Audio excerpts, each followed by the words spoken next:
आप सभी का झा क्लासेस के YouTube चैनल पर स्वागत है। आज हमारी मैथ की क्लास कई दिन बाद हो रही है। उसका कारण पैट का एग्जाम था, स्टूडेंटों का पैट का एग्जाम था, जिस वजह से मैंने क्लास कंटिन्यू नहीं रखी, क्योंकि सब अपनी प्रैक्टिस कर रहे थे। जरूरी भी था क्योंकि मैथ इंपॉर्टेंट नहीं था उसमें इंपॉर्टेंट थी जीके, क्योंकि जीके का पोर्शन ज़्यादा था।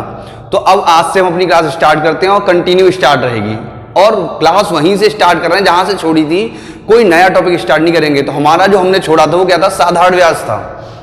साधारण ब्याज में मोस्टली टॉपिक यानी टाइप हम करा चुके थे, और जो अब बचा है वो विविध बचा है, यानी कि मिक्स क्वेश्चन बचे हैं। जो मिक्स हमारे क्वेश्चन बचे हैं वो क्वेश्चन करेंगे, और आज इस चैप्टर को फिनिश करेंगे और कल से नया चैप्टर स्टार्ट करेंगे। सो सभी लोग आज से डेली क्लास आएगी और सभी लोग अपने टाइम पर डेली फ्री हुए क्लास देखेंगे। क्लास का टाइम सबको पता कितने बजे है? सुबह 8 बजे। सही, क्लास का टाइम क्या है? सुबह 8 बजे। तो अपना वीडियो स्टार्ट करते हैं, यानी अपनी क्लास स्टार्ट करते हैं, और हमारा क्या है? पहला क्वेश्चन पढ़ते हैं, और सभी लोग वीडियो शेयर करेंगे, लाइक करेंगे, और पूरा वीडियो देखा करें। एक से एक अच्छे और इंपोर्टेंट क्वेश्चन होते हैं। ओके बेटा, तो देखो पहला क्वेश्चन पढ़ते हैं। क्या है हमारा पहला क्वेश्चन? पहला क्वेश्चन है, एक आदमी 1,20,000 रुपए की धनराशि छोड़ी, जो 14 वर्ष और 12 वर्ष के उसके दो पुत्रों के बीच इस प्रकार विभाजित की जानी है कि प्रत्येक 18 वर्ष की आयु प्राप्त करने पर उन्हें बराबर धनराशि मिले। कैसी धनराशि मिले बेटा? बराबर धनराशि मिले। और ब्याज की दर कितनी? 5% से 5% की दर से बराबर धनराशि प्राप्त हो। ठीक, अब 5% की दर से बराबर धनराशि प्राप्त हो। एक जो उनका पुत्र है वो 14 वर्ष का है, और एक जो पुत्र है वो 12 वर्ष का है। ठीक, तो एक पुत्र 12 वर्ष का और एक कितने का है? 14 वर्ष का है। सही है बेटा, थोड़ा इधर लिखते हैं तो पूरा क्वेश्चन हो भी जाएगा, क्योंकि जगह थोड़ी कम बची है। एक जो पुत्र है वो 12 वर्ष का, एक जो पुत्र है वो 14 वर्ष का है, और 18 वर्ष तक पहुंचना है। तो ये जो बड़ा वाला है ये 4 वर्ष तक ब्याज लेगा, और ये छोटा वाला है ये 6 वर्ष तक ब्याज लेगा। सही, कितने वर्ष तक बेटा? 6 वर्ष तक ब्याज लेगा। अब देखो, ये 4 वर्ष तक ब्याज लेगा, ये 6 वर्ष तक ब्याज लेगा। अब ये 4 वर्ष तक ब्याज लेगा, और ब्याज की दर क्या है? 5%। तो टोटल कितना ब्याज ले लेगा? 20% ब्याज ले लेगा। और यहां भी ब्याज की दर 5% है, तो ये टोटल कितने परसेंट ब्याज ले लेगा? 30% ब्याज ले लेगा। सही है, यानी कि जो बड़ा वाला बेटा है वो 20% ब्याज ले पाएगा, और जो छोटा वाला बेटा है वो 30% ब्याज ले पाएगा। ये 20% ब्याज लेगा और ये बेटा 30% ब्याज लेगा। अब देखो, ये कह रहे हैं दोनों के ब्याज बराबर नहीं है। दोनों के क्या बराबर हैं? हम इनका रेशियो निकालेंगे। दोनों के बराबर जो है वो क्या है? मिश्र धन बराबर है। सही, क्या बराबर है? आयु प्राप्त करने वालों बराबर धनराशि मिलती है। बराबर धनराशि मिलने का मतलब है उनके मिश्रधन कैसे हैं? बराबर हैं। अब देखो, पहले वाले का हमने हिस्सा ए मान लिया, तो एक पर उसे 20% ब्याज मिलेगा, और कोई भी धनराशि अपने आप में क्या होती है? 100%। तो ए इंटू 120/100, ये तो हो गया बड़े वाले का मिश्रधन। छोटे वाले का मिश्रधन बी इंटू 130/100। सही है, अब ये छोटे वाले का मिश्रधन हो गया। ये दोनों के टुकड़े हो गए। ए का हिस्सा बड़े का हिस्सा ए है और छोटे का हिस्सा बी है। सही है, अब देखो बराबर यहां लिख लो ध्यान के लिए। माना छोटे का हिस्सा बराबर ए और बड़े का हिस्सा बराबर बी। अब देखो बेटा, हम कैलकुलेशन करेंगे। 100 से 100 कैंसिल, 0 से 0 कैंसिल। a अपॉन बी बराबर 13/12, यानी कि a अनुपात b बराबर 13/12। बड़े वाले के रेशियो कितने हो गए? 13, और छोटे वाले के रेशियो कितने हो गए? 12। किसकी धनराशि पूछी है? तो छोटे पुत्र का धन बताना है। किसका? छोटे पुत्र का हिस्सा बताना है। तो छोटे पुत्र का हिस्सा क्या है? 12 रेशियो हो जाएंगे। तो छोटे पुत्र का नाम क्या है? बी और 13 एक से लग रहे हैं, तो बी अच्छे से बना देते हैं। क्या है नाम? बी। तो बी बराबर टोटल धनराशि कितनी है? 1,20,000। बी बराबर 1,20,000 अपॉन बी बराबर 1,20,000 अपॉन। अब देखो टोटल रेशियो कितनी है? 13 और 12 25 इंटू का 12। 13 और 25 इंटू का 12। कैलकुलेशन करेंगे। 25 चौक 100, कितने बचे? 20। 25 अट्ठे 200, ये आ गया हमारा 4800 इंटू 12, गुणा कर दो। 0 0, 12 अट्ठे 96 का 6 हासिल 9, 12 चौक 48, 48 और 9 57। तो छोटे वाले का हिस्सा कितना हो जाएगा बेटा 57,600। नहीं दिखाई दिया? सही है, छोटे वाले का हिस्सा कितना हो जाएगा बेटा 57,600। ये कितना आ गया हमारा 4800 इंटू 12। जैसे मल्टीप्लाई करेंगे तो क्या आ जाएगा 57,600 रुपए। सही, छोटे का हिस्सा क्या हो जाएगा 57,600। एक बार दोबारा समझ लो। देखो क्वेश्चन पढ़ते हैं। ये कह रहे हैं एक आदमी रुपए 1,20,000 की राशि छोड़ी। कितनी छोड़ी है? 1,20,000 रुपए की धनराशि छोड़ी है। जो 14 वर्ष और 12 वर्ष के उसके दो पुत्र, जो 14 वर्ष और 12 वर्ष के उसके दो पुत्रों के बीच इस प्रकार विभाजित की जानी है कि जब दोनों 18 वर्ष के हो जाएंगे। सही है, जब दोनों कितने वर्ष के हो जाएंगे 18 वर्ष के हो जाएंगे तो दोनों के हिस्से बराबर हो जाएंगे, यानी मिश्रधन बराबर हो जाएंगे। तो 18 वर्ष होने के लिए 12 वर्ष, जो 12 वर्ष का वो 18 वर्ष तक जाएगा तो 6 वर्ष का ब्याज लेगा, और जो 14 वर्ष का वो 18 वर्ष तक जाएगा तो 4 वर्ष का ब्याज लेगा। ये ले लेगा 30% ब्याज और ये ले लेगा 20% ब्याज। अब देखो 30% ब्याज और 100% मिश्रधन है, सॉरी 100% मूलधन है, तो मिश्रधन कितना हो जाएगा 130%, और 20% ब्याज है और 100% मूलधन है, तो मिश्रधन कितना हो जाएगा 120%। रेशियो बना दिए, जिसकी वैल्यू पूछी उसकी वैल्यू निकाल दी। तो आंसर क्या हो जाएगा हमारा 57,600। सही, क्या होगा आंसर 57,600। अगला क्वेश्चन करते हैं। देखो बेटा,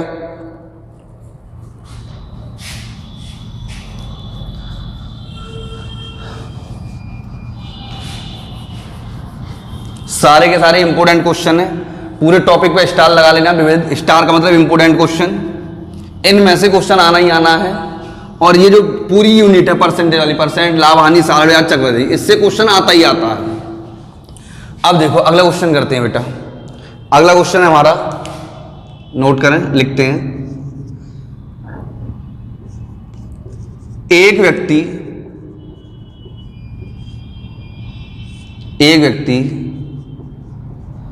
तीन स्कीम ए, बी एवं सी पर, एक व्यक्ति 3 स्कीम ए, बी एवं सी पर, 2 वर्ष, 3 वर्ष एवं 4 वर्ष के लिए धनराशि निवेश करता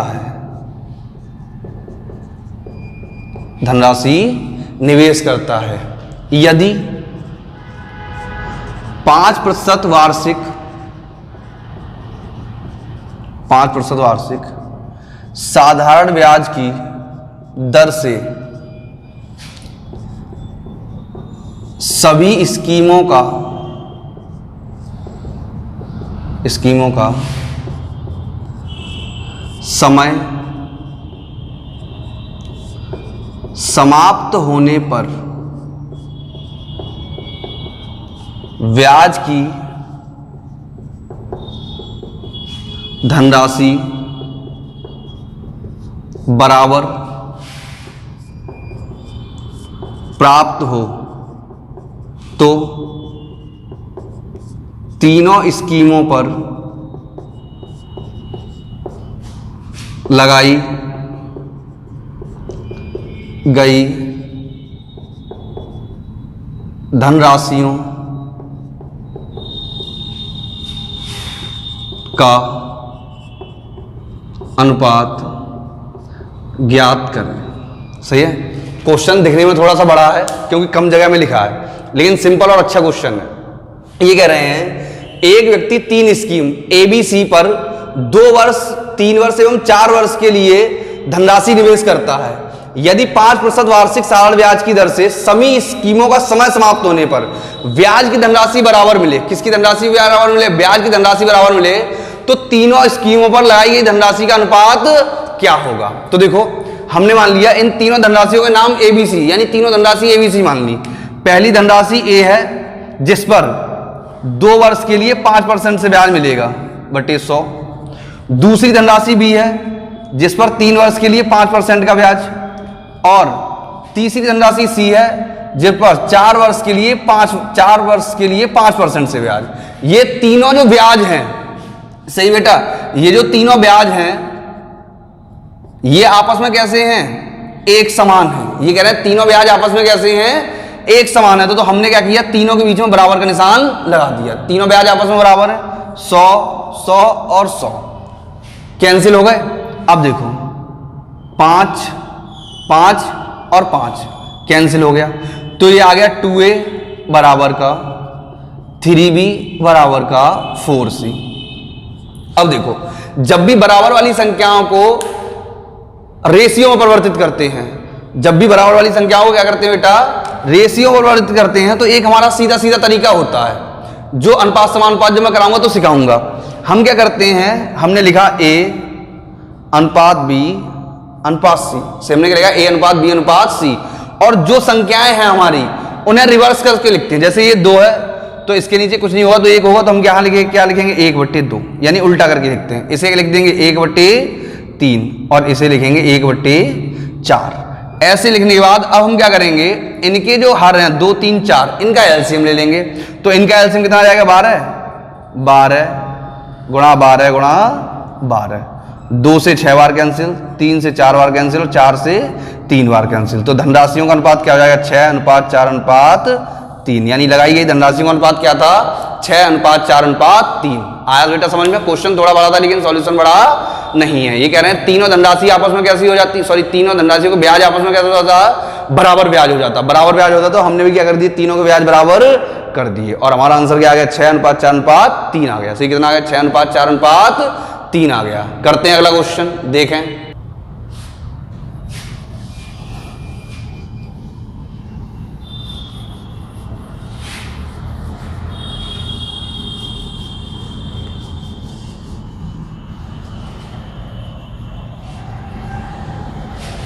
देखें अगला क्वेश्चन लिखते हैं, सेम क्वेश्चन लिखते हैं, करके दिखाएंगे सभी लोग। ओके बेटा, एक व्यक्ति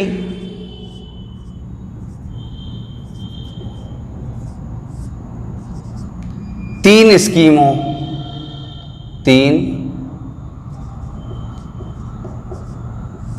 पर, एक व्यक्ति 3 स्कीमों पर 6 वर्ष, 10 वर्ष एवं 12 वर्ष, 6 वर्ष 10 वर्ष एवं 12 वर्ष के लिए क्रमशः 10%, 12% एवं 10%, 12% एवं 15% की साधारण ब्याज की दर से, 15% की साधारण ब्याज की वार्षिक दर से धन निवेश करता है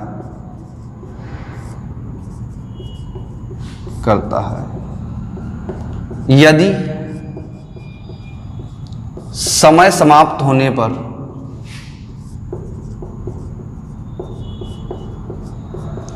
सभी स्कीमों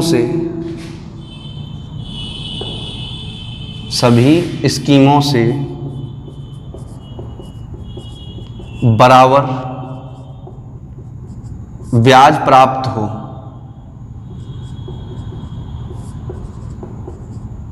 तो निवेशित धनों का अनुपात ज्ञात करें। सही है। देखो सेम क्वेश्चन है, ये कह रहे हैं एक व्यक्ति 3 स्कीमों पर 6 वर्ष, 10 वर्ष एवं 12 वर्ष के लिए क्रमशः 10%, 12% एवं 15% की साधारण ब्याज की वार्षिक दर से धन निवेशित करता है। यदि समय समाप्त होने पर सभी स्कीमों से बराबर ब्याज प्राप्त हो तो निवेशित धनों का अनुपात ज्ञात करें। सही है बेटा, क्या बताना है, निवेशित धनों का अनुपात बताना है। तो देखो हमने फिर से 3 स्कीम मान ली। इस पहली स्कीम का नाम हमने ए मान लिया। ए स्कीम पर 6 वर्ष के लिए और 10% से ब्याज मिलता है। बी स्कीम हमने मानी, बी स्कीम पर 10% से 12 वर्ष के लिए ब्याज मिलता है। और सी स्कीम मान ली हमने, सी स्कीम पर 12 वर्ष के लिए 15% से ब्याज मिलता है। और ये तीनों ब्याज आपस में कैसे हैं? बराबर हैं। सही, ये तीनों ब्याज आपस में कैसे हैं? बराबर हैं। 100, 100 और 100 कैंसिल हो गए। 5 से काट दो, 5 दूनी 10, 5 दूनी 10 और 5 तिया 15। 6 से काट दो, 6 कन 6, 6 दूनी 12 और 6 दूनी 12। 2 से काट दो, 2, 2 और 2। ये आ गया हमारा ए बराबर का 2b बराबर का 3c। सही, क्या आ गया? a 2b और 3b। सही है, a 2b और 3b। अब इन्हें सॉल्व करेंगे। a अनुपात b अनुपात c, तो 1/1 अनुपात 1/2 अनुपात 1/3। से 1/1 अनुपात 1/2 अनुपात 1/3। इनका हम एलसीएम लेंगे तो इनका 3 और 2 और 1 का एलसीएम आ जाएगा 6, 6, 6 और 6। 6 से ये 6 बार कैंसिल, 2 से ये 3 बार कैंसिल, 3 से ये 2 बार कैंसिल। तो हमारा आ जाएगा a अनुपात b अनुपात c। से a अनुपात b अनुपात c, तीनों धनराशियों का जो अनुपात आएगा वो क्या आ जाएगा? 6 अनुपात 3 अनुपात 2। से तीनों धनराशि किस अनुपात में निवेशित की गई होंगी? 6, 3, 2 के अनुपात में निवेशित की गई होंगी। सही है, नोट कर लें सभी लोग। नहीं नोट कर पाया तो कोई दिक्कत नहीं, स्क्रीनशॉट ले लें, दोबारा देख लेना। अब देखो अगला क्वेश्चन करते हैं। आज ये टॉपिक खत्म करते हैं साधारण ब्याज का, कल से स्टार्ट करेंगे चक्रवृद्धि ब्याज, अपना नया टॉपिक।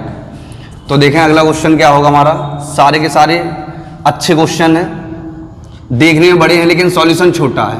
और ये क्वेश्चन सब आते हैं और सब आते नहीं है, सब आए हुए क्वेश्चन है। सब क्या है बेटा? आए हुए क्वेश्चन है। अगला क्वेश्चन लिखते हैं। देखें 910 रुपये 910 रुपये 10% वार्षिक साधारण ब्याज की दर से एवं 800 रुपये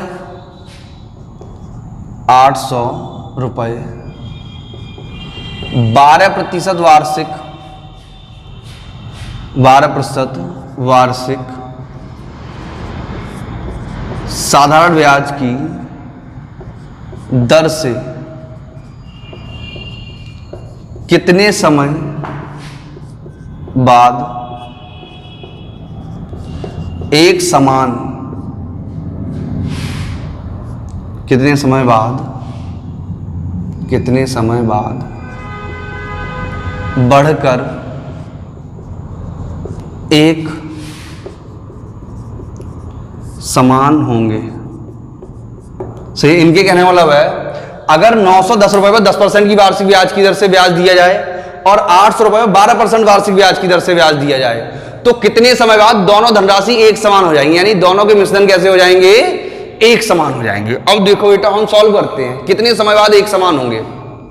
तो कई तरीके हैं लेकिन हम एक सिंपल सा समाधान करते हैं इसका, यानी सिंपल सा सॉल्यूशन अपनाते हैं। देखो अगर 910 रुपए पर हम 10% से 1 वर्ष का ब्याज निकालें, अगर 910 रुपए पर 10% से 1 वर्ष का ब्याज निकालोगे तो ब्याज आ जाएगा 91 रुपए 91 रुपए।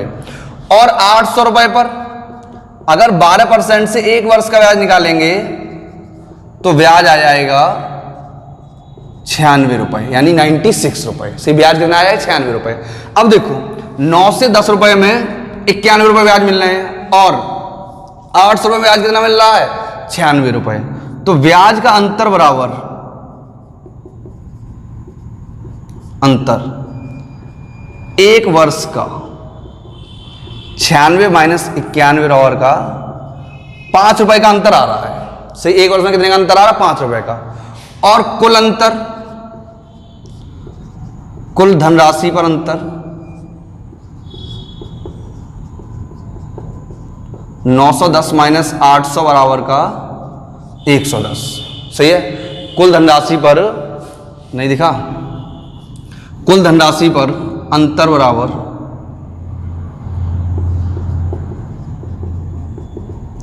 910 माइनस 800 बराबर का 110 रुपये। सही, कुल धनराशि पर जो अंतर है वो कितना है? 110 रुपये है। अब जो कुल धनराशि पर 110 रुपये अंतर है बेटा, ठीक, कुल धनराशि पर कितना? 110 रुपये का अंतर, और एक साल में कितने का अंतर है? 5 लाख रुपए का। यानी कि ये जो कम धनराशि है 800 रुपए, ये हर वर्ष 5 रुपए बढ़ जाएगी और ये हर वर्ष 5 रुपए इससे कम रह जाएगी। यानी यहां 5 रुपए का अंतर पूरा होगा। कितने रुपए का अंतर पूरा होगा? 5 रुपए का। और दोनों धनराशियों में अंतर कितने का है? 110 रुपए का अंतर है। भाई ये 110 रुपए तो पूरे करने हैं, तभी तो धनराशि पूरी होंगी। अब देखो एक वर्ष में 5 रुपए का अंतर पूरा हो रहा है, तो 110 रुपए का अंतर पूरा करना है। कितने रुपए का अंतर पूरा करना है? 110 रुपए का अंतर पूरा करना है। तो 110 रुपए का अंतर कितने दिन में पूरा हो जाएगा? 110 बटे 5, 5 दूनी 10 और 5 दूनी 10, यानी कि 22 वर्ष बाद ये दोनों धनराशि कैसी होंगी? एक समान हो जाएंगी। सही बेटा, 22 वर्ष बाद दोनों धनराशि कैसी हो जाएंगी? एक समान हो जाएंगी। आई बात समझ में? कितने वर्षों बाद? 22 वर्षों बाद दोनों की दोनों धनराशि कैसी हो जाएंगी? एक समान हो जाएंगी। सही, कैसी होंगी? एक समान। आया समझ में? एक बार और समझ लो। 910 रुपए पर एक वर्ष का ब्याज कितना है? 91 रुपए, और 800 रुपए पर एक वर्ष का ब्याज कितना है? 96 रुपए। अब ये 96 रुपए है तो हर साल 96 रुपए बढ़ेंगे, और ये 91 रुपए तो हर साल 91 रुपए बढ़ेंगे। यहां 5 रुपए हर वर्ष, यानी प्रत्येक वर्ष 5 रुपए अधिक बढ़ेंगे, और टोटल कितना अंतर है? 110 रुपए का अंतर है, और प्रतिवर्ष 5 रुपए का अंतर खत्म होगा, तो 110 रुपए का अंतर कितने वर्ष में खत्म हो जाएगा? 110 बटे 5 बराबर का 22 वर्ष में खत्म हो जाएगा। इससे छोटा और इससे सरल इसका कोई दूसरा सॉल्यूशन नहीं है। अगला क्वेश्चन करते हैं।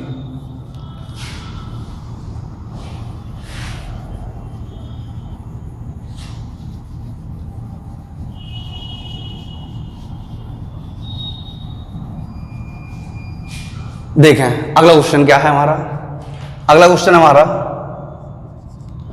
1200 रुपए की धनराशि किसी निश्चित वार्षिक 1200 रुपए की धनराशि किसी निश्चित वार्षिक साधारण ब्याज की दर से, किसी निश्चित वार्षिक साधारण ब्याज की दर से 4 वर्ष में 4 वर्ष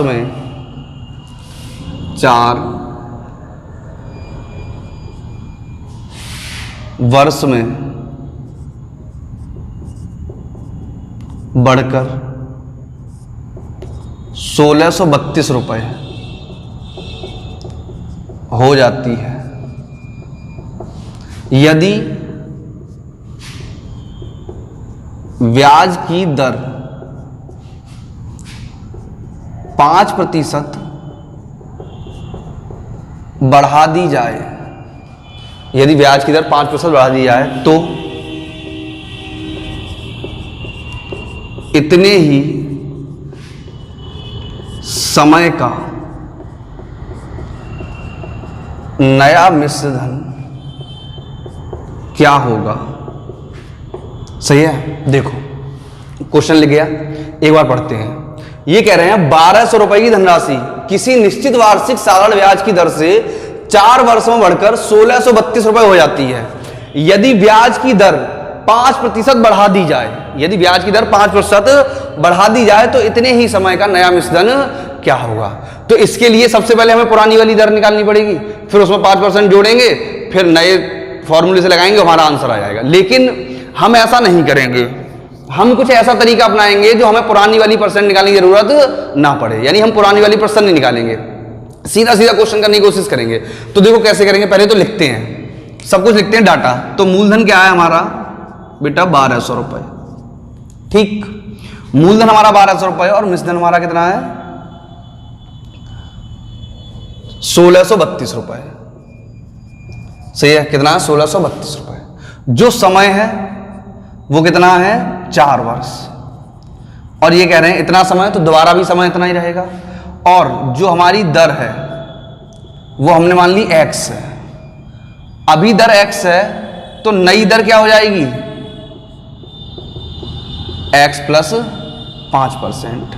सही, नई बढ़ी हुई दर या बढ़ी हुई दर बराबर 5%। अब देखो x प्रतिशत से जो ब्याज प्राप्त होगा, समझना, इस धनराशि पर हमने क्या है x% से ब्याज निकाला 4 वर्ष का, सही है। जो x वर्ष का 4 वर्ष का x% से ब्याज निकाला वो इसमें शामिल होगा या नहीं होगा, सही है। यानी कि इस x% का ब्याज इसमें शामिल है। अगर मैं इस 5% का बढ़ा हुआ ब्याज और इसी में शामिल कर दूं तो फिर नया मिश्रण होगा या नहीं होगा? भाई ब्याज ही तो बढ़ेगा, और वो भी कितना बढ़ेगा? नई वाली दर जो बढ़ के आई है उसी से तो ब्याज बढ़ेगा, पुराने ब्याज से तो कोई मतलब है नहीं। जो पुरानी वाली दर से यानी x से जो ब्याज मिल रहा था वो तो नई दर पे भी मिलेगा। अब जो ब्याज मिलेगा वो जो 5% दर बढ़ रही है, जो 5% क्या हो रहा बेटा, दर बढ़ रही है, उसी हिसाब से तो ब्याज बढ़ के मिलेगा, क्योंकि जो पहले वाली दर थी x% उसका रुपया तो इसमें शामिल था ही। अब इसमें हम क्या करें, 5% जो दर बढ़ाई गई है वो रुपया और इसमें जोड़ दें तो ये हमारा क्या हो जाएगा, नया मिश्रण हो जाएगा। तो देखो बढ़ा हुआ ब्याज निकालते हैं। कौन सा ब्याज निकालते हैं? बढ़ा हुआ ब्याज, बढ़ा हुआ ब्याज बराबर, सही है। अब देखो बढ़ा हुआ ब्याज निकालते हैं तो बढ़ा हुआ ब्याज तो मूलधन कितना है, 1200 रुपए इंटू समय 4, और बढ़ी दर कितनी है, 5%। भाई 5% के हिसाब से दर बढ़ेगी, रुपया बढ़ेगा, बट्टी 100, 0 से 0 कैंसिल, 12 पंजे 60 और 6 चौक 24, 240 रुपए। कितने रुपए बढ़ के मिलेंगे? 240 रुपए बढ़ के मिलेंगे। अगर ये 240 जो बढ़े हुए रुपए हैं ये मैं पुराने मिश्रण में जोड़ दूं तो क्या मिलेगा, नया मिश्रण। तो नया मिश्रण बराबर 1632 प्लस 240, 2 4 और 3 7, 16 और 2 18, कितना हो जाएगा, 1872 रुपए हो जाएगा। सही है। नया मिश्रण कितना हो जाएगा बेटा, 1872 रुपए हो जाएगा।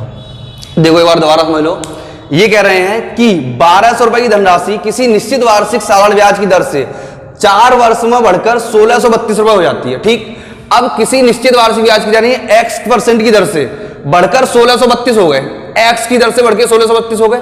अब x की दर से बढ़कर 1632 हुए हैं। अब ये कह रहे हैं कि 5% दर और बढ़ा दी जाए, जितनी दर थी वो क्या कर दी जाए, 5% और बढ़ा दी जाए। जैसे ही 5% दर और बढ़ा दी जाएगी तब ये कह रहे हैं कि तब जो हमारा ब्याज जो मिलेगा उसे जोड़ के नया मिश्रण क्या होगा। तो देखो इस x% का रुपया इसमें पहले से शामिल था, अब x प्लस 5% का रुपया निकालना है तो x% का रुपया पहले से शामिल है। अगर मैं 5% का रुपया निकाल के इसमें शामिल कर दूं तो नया मिश्रण होगा या नहीं हुआ, सही है। तो हमने क्या किया, इस 5% का रुपया निकाल दिया। तो बढ़ा हुआ ब्याज निकालेंगे तो बढ़ा हुआ ब्याज हो जाएगा 1200 इंटू 4 इंटू 5/100। तो बढ़ा हुआ ब्याज कितना आ गया, 240 रुपए नए मिश्रण के लिए पुराने वाले मिश्रण में जोड़ेंगे। तो पुराने वाले मिश्रण में जैसे ही हमने 240 रुपए जोड़े तो नया मिश्रण कितना हो जाएगा, 1872 रुपए। सही, कितना होगा, 1872। एक सेम क्वेश्चन और सभी लोग करके दिखाएंगे, देखते हैं कितने लोगों को समझ में आया कितने नहीं आया।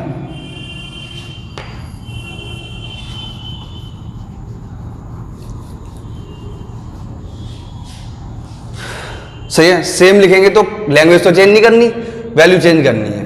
900 रुपए की धनराशि, 900 रुपए की धनराशि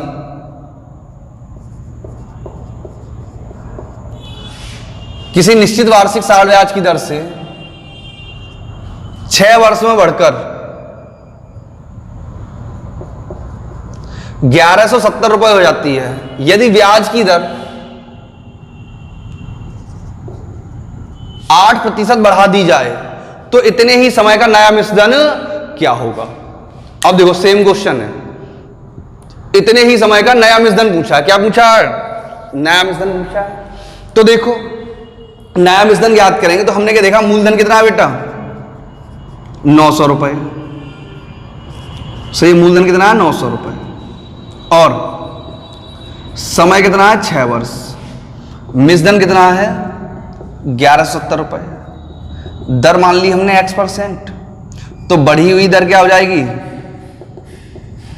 x प्लस 8%। सही, बढ़ी हुई दर क्या हो जाएगी, x% हो जाएगी। अब फिर वही कंडीशन है कि जो x% से ब्याज मिला था वो इसमें हमने जोड़ा और ये धनराशि में प्राप्त हो गई मिश्रण। अभी x% के ब्याज से हमें ये मिश्रण प्राप्त हुआ है। अब हमें जो मिश्रण प्राप्त करना है वो x प्लस 8% से प्राप्त करना है। अब देखो x% का पैसा बेटा इसमें पहले से जुड़ा है, सही है, x% का पैसा इसमें पहले से जुड़ा है। अगर मैं इस 8% का रुपया और निकाल दूं, यानी इस 8% का ब्याज निकाल के और इसमें जोड़ दूं, तो हमारा क्या हो जाएगा, नया मिश्रण हो गया नहीं होगा। तो फिर से हमें क्या निकालना है, बढ़ा हुआ ब्याज निकालना है। तो बढ़ा हुआ ब्याज निकालते हैं। बढ़ा हुआ ब्याज बराबर, अब देखो ब्याज तो मूलधन पे मिलेगा, तो मूलधन कितना है, 900 रुपए इंटू दर।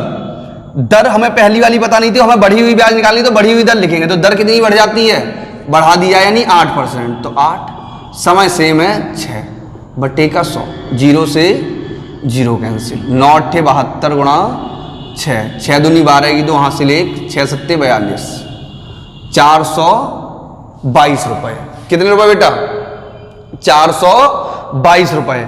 अब ये जो हमारे 422 रुपए आए हैं, क्या है बेटा, 422 रुपए। 6 दूनी 12 की, तो वहां से 1, 7 6 42, 43 हो जाएंगे, 432 हो जाएंगे। इसे कितने हो जाएंगे, 432। अब ये 432 बढ़ के आए हैं, अगर मैं इन्हें कहां जोड़ दूं, पुराने वाले मिश्रण में, तो नया मिश्रण में लेगा। तो नया मिश्रण क्या हो जाएगा, सीधा सीधा 1170 प्लस का 432, 2 7 3 10 का 0, हासिल 1, 11 4 15 1 16, 1602 रुपए हो जाएंगे। सही है, 0 और 2 2, 7 और 3 10 का 0, हासिल 1, 11 और 4 15 1 16, कितना हो जाएगा, 1602 रुपए हो जाएगा। सही बेटा, क्या हो जाएगा, 1602 रुपए। आया यहां तक समझ में, ठीक। अगला क्वेश्चन करते हैं। सही, क्या करेंगे, बढ़ा हुआ ब्याज निकाल देंगे और मिश्रण में जोड़ देंगे पुराने वाले में, क्योंकि x% का ब्याज उसमें पहले से शामिल था। 8% ब्याज की दर बढ़ाई गई, तो 8% का ब्याज और जोड़ देंगे। अगला क्वेश्चन देखें।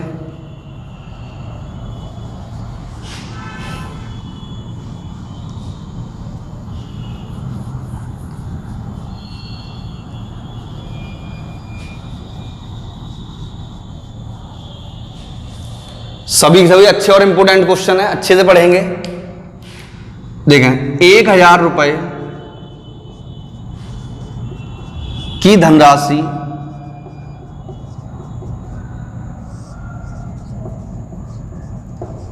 कितने वर्षों में, 1000 रुपए की धनराशि कितने वर्षों में 2000 रुपए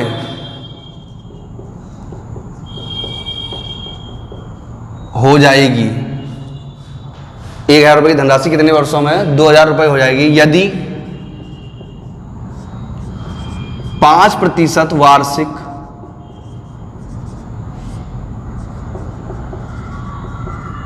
साधारण ब्याज, 5% वार्षिक साधारण ब्याज की दर से प्रत्येक 10 वर्ष बाद प्राप्त ब्याज मिश्र धन में सम्मिलित कर दिया जाए। सही है, प्राप्त ब्याज मिश्र धन में सम्मिलित कर दिया जाए। तो देखो बेटा, ये कह रहे हैं 1000 रुपए की धनराशि कितने वर्षों में 2000 रुपए हो जाएगी, यदि 5% वार्षिक साधारण ब्याज की दर से प्रत्येक 10 वर्ष का ब्याज, प्रत्येक 10 वर्ष बाद प्राप्त ब्याज मिश्र धन में सम्मिलित कर दिया जाए। किसमें सम्मिलित कर दिया जाए, मिश्र धन में। तो देखो, सिंपल क्वेश्चन है, बताएं सभी लोग अपना अपना आंसर। देखो, मूलधन क्या हो जाएगा हमारा, 1000 रुपए हो जाएगा, और मिश्र धन क्या हो जाएगा, 2000 रुपए। ठीक, दर कितनी है, 5%। शर्त क्या है, एक बार में 10 वर्ष का ब्याज निकाल सकते हैं, या उससे कम, उससे ज्यादा नहीं, क्योंकि 10 वर्ष का जो ब्याज निकालेंगे वो मूलधन में शामिल हो जाएगा। तो देखो, ब्याज निकालते हैं, तो साधारण ब्याज बराबर मूलधन गुणा दर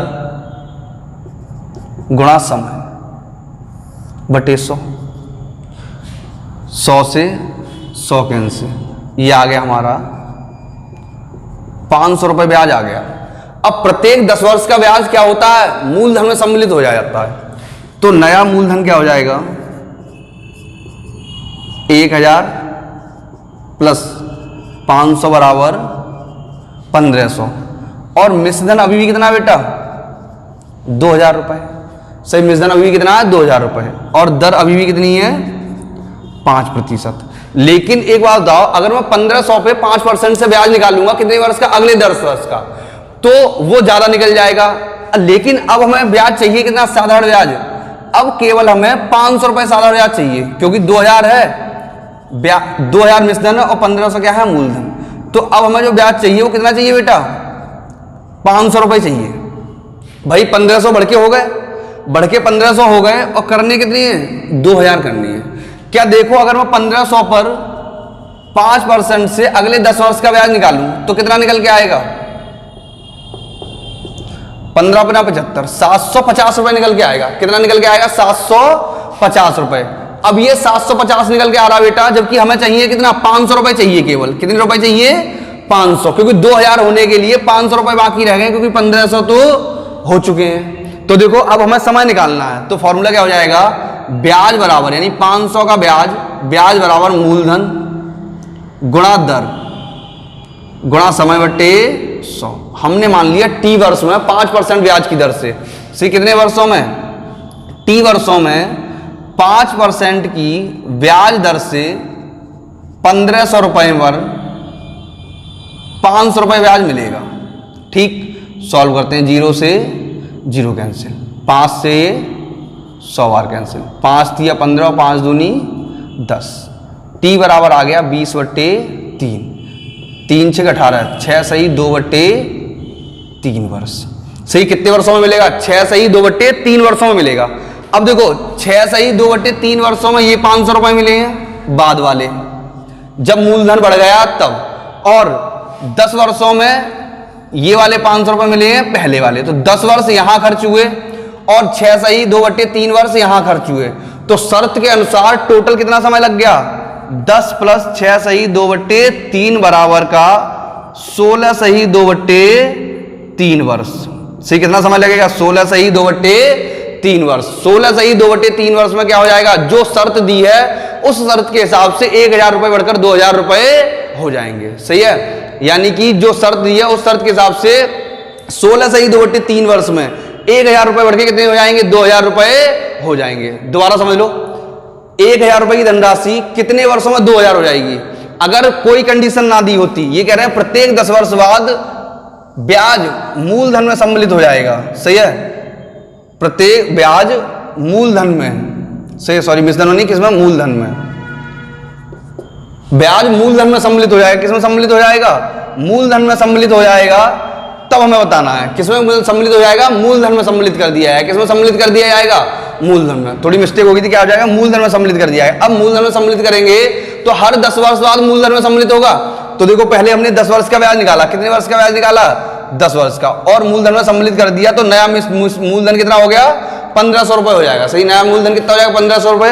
और मिश्रधन अभी भी कितना है? 2000 रुपए, क्योंकि 2000 रुपए बनानी है। तो ब्याज कितना बचेगा? 500 रुपए ब्याज बचेगा। सही, कितना ब्याज बचेगा? 500 रुपए। अब जो 500 रुपए ब्याज आ रहा है ये बताना है कि 1500 रुपए पर कितने वर्षों में मिलेगा। तो कितने वर्षों में मिलेगा? 6 सही 2/3 वर्षों में मिलेगा। आया समझ में? नोट करें, अगला क्वेश्चन देखते हैं फटाफट। सभी लोग नोट कर लेना, नहीं कर पाया तो स्क्रीनशॉट ले लेना। अगला क्वेश्चन लिखते हैं बेटा।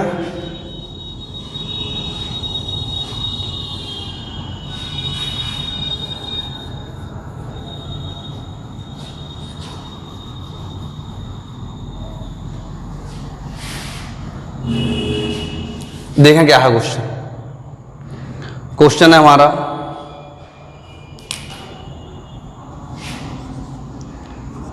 आलोक ने कुछ धनराशि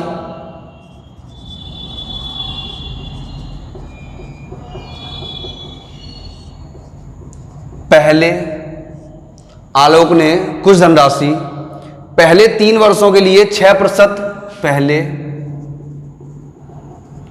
3 वर्षों के लिए 6%, अनंतर पहले 3 वर्षों के लिए 6%। अनंतर अगले 5 वर्षों के लिए, अनंतर अगले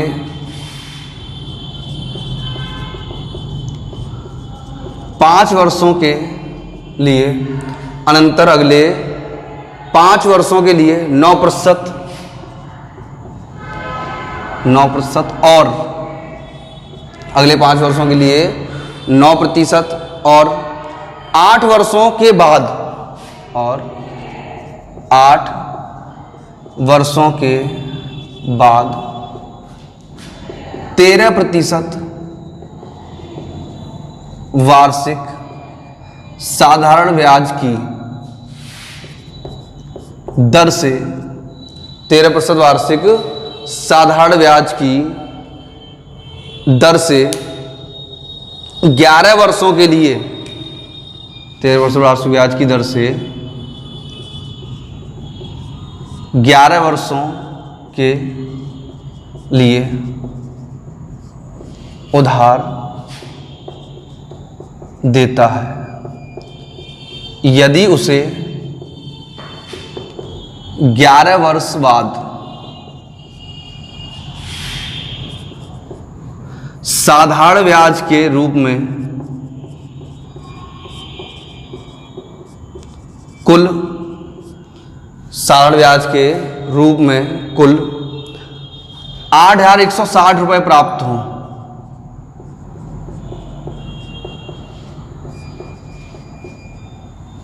8,160 रुपये प्राप्त हों, तो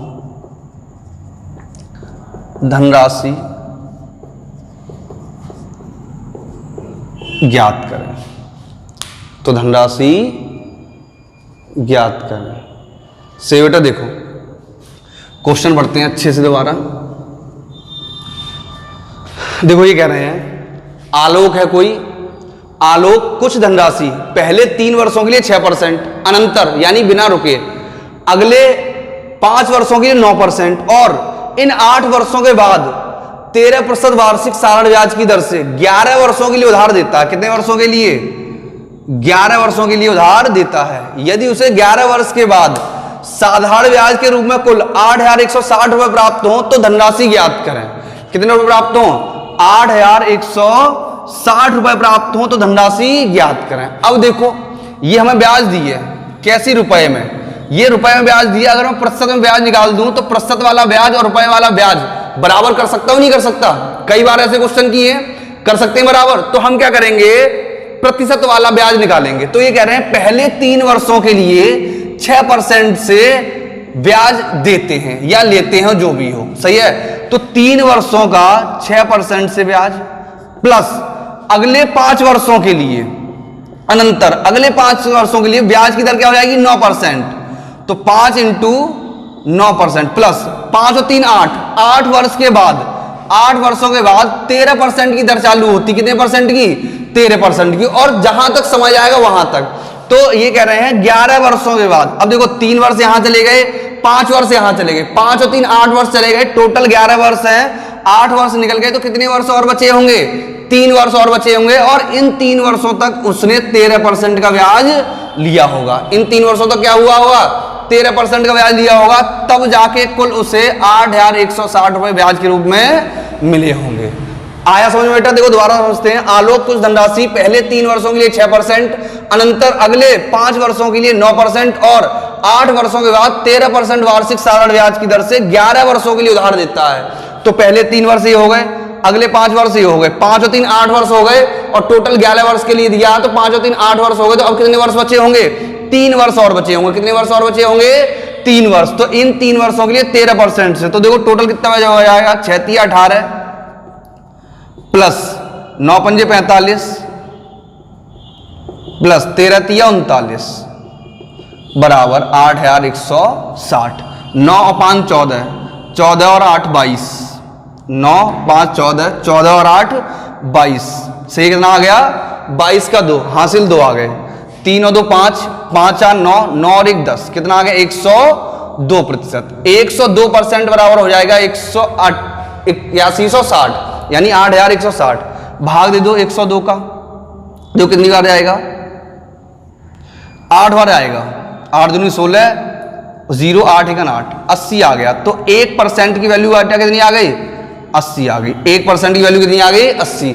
और कोई भी चीज अपने आप में क्या होती है, 100%। तो मूलधन क्या होगा, 100% होगा।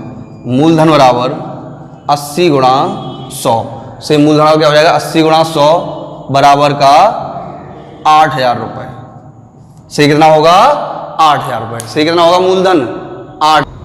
सही है, आया समझ में। देखो एक बार दोबारा समझते हैं। ये कह रहे हैं आलोक कुछ धनराशि 3 वर्षों के लिए 6% अनंतर यानी बिना रुके हुए, अगले कितने वर्षों के लिए, अगले 5 वर्षों के लिए 9% और 8 वर्षों के बाद 13% वार्षिक साधारण ब्याज की दर से ब्याज पे उधार देते हैं। तो देखो 3 वर्षों का ब्याज कितना हो गया, 18%। 5 वर्षों का ब्याज कितना हो गया, 45%। टोटल 11 वर्ष के लिए 5 और 3 8 हो गया। तो कितना बचा होगा, 3% और बचा होगा। तो 13 3 39%। टोटल मिला के इन्हें प्रतिशत में 102% ब्याज मिला और रुपए में कितना मिला, 8160 रुपए ब्याज मिला है। कितना, 8160। तो 1% की वैल्यू कितनी आ गई, 80। तो 100% की वैल्यू कितनी हो जाएगी, 8000 रुपए। सही बेटा, कितनी हो जाएगी, 8000 रुपए। एक और क्वेश्चन करते हैं सेम, जिससे पता चलेगा आप लोग कितना सीखे।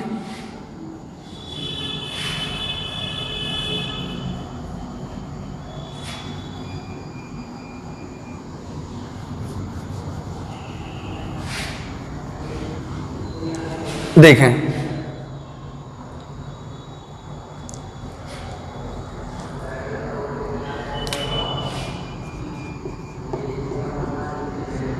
किसी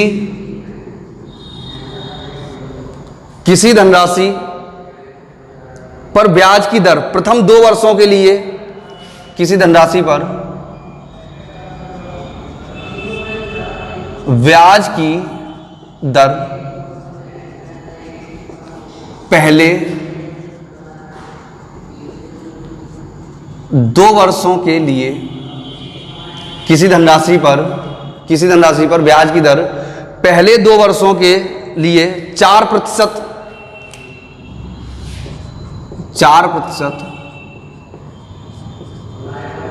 प्रतिवर्ष, 4% प्रतिवर्ष, 4% प्रतिवर्ष अनंतर या अगले पहले 2 वर्षों के लिए 4% प्रतिवर्ष, अगले 4 वर्षों के लिए, अगले 4 वर्षों के लिए 6%, अगले 4 वर्षों के लिए 6% प्रतिवर्ष,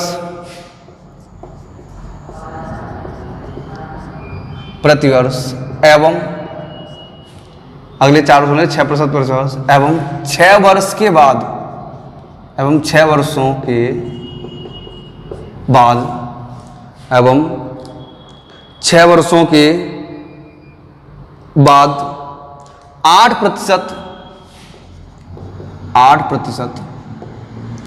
प्रतिवर्ष, 6 वर्षों के बाद 8% प्रतिवर्ष है, 8% प्रतिवर्ष है।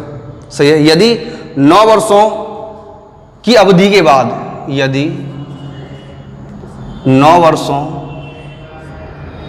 की संपूर्ण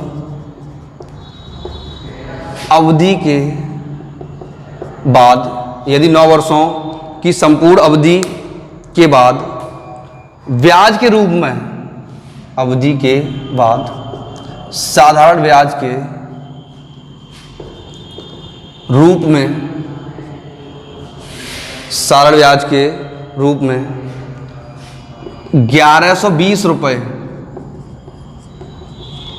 प्राप्त हों तो धनराशि ज्ञात करें। तो धनराशि ज्ञात करें। देखो क्वेश्चन पढ़ते हैं, सिंपल है, बट आप लोग कह रहे हो तो दोबारा पढ़ लेते हैं, हमारा क्या जा रहा है। सही है, देखो पढ़ते हैं। ये कह रहे हैं किसी धनराशि पर ब्याज की दर पहले 2 वर्षों के लिए 4% प्रतिवर्ष, अगले 4 वर्षों के लिए 6% प्रतिवर्ष एवं 6 वर्षों के बाद 8% प्रतिवर्ष है। यदि वर्षों की संपूर्ण अवधि के बाद, यदि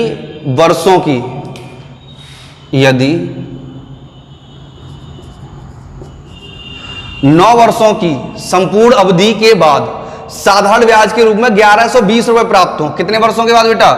9 वर्षों के बाद। यदि 9 वर्षों की संपूर्ण अवधि के बाद 1120 रुपए ब्याज के रूप में प्राप्त हो। कितने? 1120। अब यहां भी क्या प्राप्त हो रहा? ब्याज प्राप्त हो रहा। कितने? 1120 रुपए। अब रुपए में ब्याज 1120 रुपए है तो हम क्या करेंगे? प्रतिशत में ब्याज निकाल देंगे। तो पहले 2 वर्षों के लिए ब्याज की दर क्या है? 4%। तो पहले 2 वर्षों का ब्याज क्या हो जाएगा? 2 × का 4% प्लस अगले 4 वर्षों के लिए ब्याज की दर क्या है? 6%। सही, अगले 4 वर्षों के लिए क्या है? 6%। तो 4 × का 6%। अब ये कह रहे हैं 4 और 2 6, 4 और 2 6 वर्षों के बाद। कितने वर्षों के बाद? 6 वर्षों के बाद जो ब्याज की दर होती है वो कितनी हो जाती है? 8% हो जाती है। अब देखो टोटल कितने वर्ष का ब्याज निकालना है? 9 वर्षों का ब्याज निकालना है। 2 वर्ष यहां हो गए, 4 वर्ष यहां हो गए, 4 2 6 वर्ष हो गए। तो कितने वर्ष बचे होंगे? 3 वर्ष बचे होंगे। और इसके लिए ब्याज की दर क्या रहेगी? 8%। और टोटल ब्याज की धनराशि कितनी मिली है? 1120 रुपए। सही, कितनी मिली है? 1120 रुपए। तो पहले 4 दूनी 8% ब्याज मिल गया, फिर 6 चौक 24% ब्याज मिल गया, फिर से 8 3 24% ब्याज मिल गया, जो किसके बराबर होगा? 1120। जोड़ दो, 24 और 3 48, 48 और 4 52, या 4 और 4 8, 4 और 4 8 और 8 16 की 6, हासिल 1 2 2 4 1 5। टोटल 56% है। 56% बराबर 1120। तो 1% बराबर कितना आ जाएगा? 20 रुपए आ जाएगा। 56 दूनी 112, कितना हो जाएगा? 1% बराबर का 20 रुपए। अब 1% बराबर 20 रुपए है और हमें क्या बताना? धनराशि, यानी मूलधन बताना। क्या बताना है? मूलधन। तो मूलधन बराबर हो जाएगा, मूलधन बराबर दिखाई दे जाएगा। 100% निकालना है तो 20 × 100 बराबर का 2000 रुपए। सही, क्या होगा बेटा? मूलधन बराबर 2000 रुपए। सही है। उम्मीद करता हूं जितने भी क्वेश्चन मैंने कराए हैं सबको अच्छे समझ में आए होंगे। नहीं अच्छे में समझ में आए तो कमेंट में लिखना और मुझसे कॉल कर लेना, मैं तुम्हें समझा दूंगा अच्छे से।